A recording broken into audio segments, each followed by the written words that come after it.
বর্তমান সময়ে জনপ্রিয় রোমান্টিক জুটি নিরঞ্জন ও আরোহী। দিন দিন বাংলা নাটকের জনপ্রিয়তা বেড়েই চলেছে। সেই ধারাবাহিকতায় আবারও নতুন নাটক নিয়ে হাজির হয়েছেন জনপ্রিয় এই জুটি।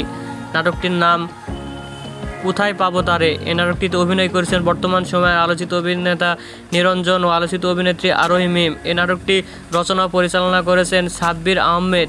নাটকটি খুব শীঘ্রই জি সিরিজের ইউটিউব চ্যানেলে প্রকাশিত হবে।